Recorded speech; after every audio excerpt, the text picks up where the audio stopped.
কি করতাম? হয়তো অনেকে আমি মনে হয় পারবো না, না না না না আমার সম্ভব না, আমার প্রার্থনায় কি সুস্থ হবে?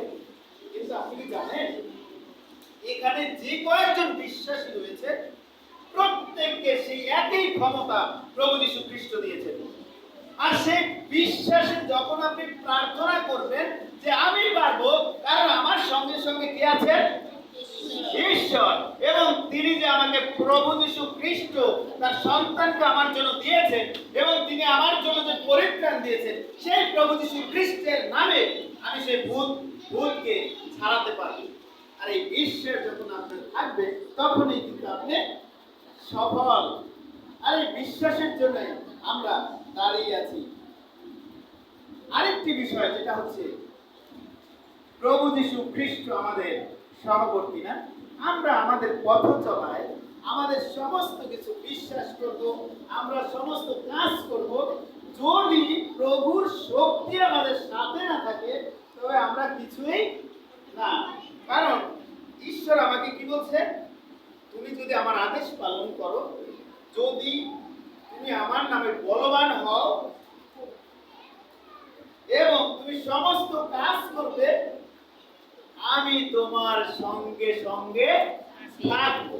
এবং যদি সঙ্গে সঙ্গে থাকে তবে আর কোনো কিছুর অভাব হবে আমার না। সেখানে একটি সুন্দর বিষয় আমরা জানি যে প্রভু ঈশ্বর তিনি সেই পুস্তকে লিখেছে যে কেননা আমি তোমার সঙ্গে সঙ্গে আছি। সুন্দর একটি বিষয়। যোহন 8 অধ্যায় 12 পদে বলছে আমি জগতের জ্যোতি। এই সংগীতা সুন্দর একটি বিষয় লিখেছে না, 119-এর গীতা 105 পদে না, তোমার বাক্য আমার চরণের প্রদীপ, আমার পথের আলো। আচ্ছা, আমি অন্ধকারে চলবো আর প্রভু যীশু খ্রিস্ট আমার সাথে সাথে আছে, তবে কি আমার কোনো ভয় আছে? কারণ আমি সেই পথে যখন চলবো প্রভু যীশু খ্রিস্টের আলো আমার সাথে সাথে আছে, আমার কোনো কি ভয় আছে? এই হচ্ছে প্রভু যীশু খ্রিস্ট আমার সঙ্গে সঙ্গে থাকা। আর এই সঙ্গে সঙ্গে থাকা একটি ছোট্ট একটি উদাহরণ রয়েছে। আপনারা হয়তো এই উদাহরণটি অনেক সময় শুনেছেন। একজন বাবা এবং তার সন্তান দুইজনে বাড়িতে আছে।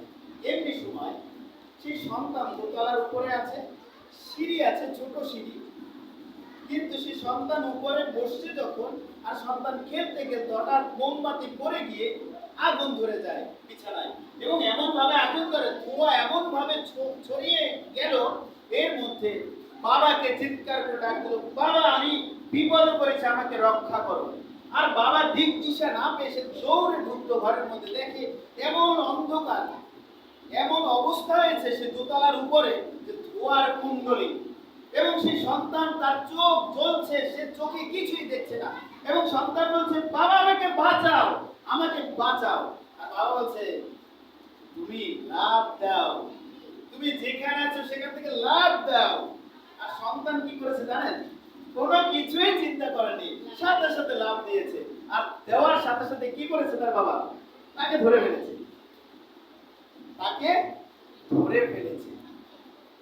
বিষয়টা হচ্ছে প্রভু যীশু খ্রিস্ট এমনই একজন পিতা, আমার যতই বিপদ আসুক, যত কিছুই আসুক, সে জিউসের মতো তার বিভিন্ন সমস্যা তৈরি হয়েছিল, সে যুদ্ধের সময় তার অনেক বিপদ ছিল, কিন্তু তিনি একমাত্র ঈশ্বরকে দৃষ্টি রেখে তিনি সেই যুদ্ধে জয়ী হয়েছিলেন।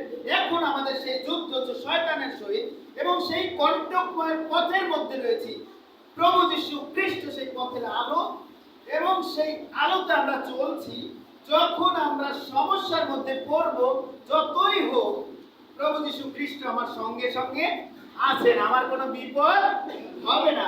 সেই সন্তান তিনি দেখছিল না সে কোথায়, সে ঠিকই ওই সোজায় লাফ দিয়েছে, কারণ তার মধ্যে ছিল বাবার প্রতি বিশ্বাস, এবং সে বিশ্বাস করেছিল যে আমার বাবা অন্য কারো বাবা না, কারণ আমি জানি আমার বাবা আমাকে কতটুকু ভালোবাসেন, এবং বাবা জানে তার সন্তানকে কতটুকু ভালোবাসেন। আমি সেভাবে লাভ দেবো যেভাবেই আছি, কারণ আমার বাবা আমাকে ধরবে, সেই বিশ্বাস সেই সন্তানের মধ্যে ছিল। আজকে আমাদের প্রভু যীশু খ্রিস্ট তিনিও আমাদের সেই পিতা, তিনি বলেছেন আমি তোমার সঙ্গে সঙ্গে আছি। ঈশ্বর যিশুর মতো আমাকে বলছেন, হে অমুক, হে তমুক, হে বোন, হে ভাই, আমি তোমার সঙ্গে সঙ্গে আছি। যতই বিপদ আসুক, যতই জীবনে ঝড় আসুক, কোনো কিছুতেই তোমাকে কিছু করতে পারবে না। হয়তো আজকে যে ভাই আজকে যে সাক্ষ্য দিয়েছে তার সন্তানের জন্য একটি বিষয়, তার একটা বিশ্বাস ছিল যে আমি ঘরে গিয়ে আমার সন্তান দেখব। প্রভু তার সেই আশা এক সময় না এক সময় পূর্ণ করেছে। এবং এক বোন এসে আজকে বলছে যে আমার মেয়ের জন্য ধন্যবাদ দিয়েছি, কারণ তার মেয়েদের জন্য সে চিন্তিত ছিল। সেটাও একটা বিশ্বাসের বিষয়। সে বিশ্বাসে দাঁড় করেছিল যে আমি প্রভুর কাছে রেখেছি, প্রভু সেই প্রার্থনা শুনবে। এই যে আশা আমাদের জীবনে, সেই আশা অনুযায়ী প্রভু আমাদেরকে ফল দেবেন।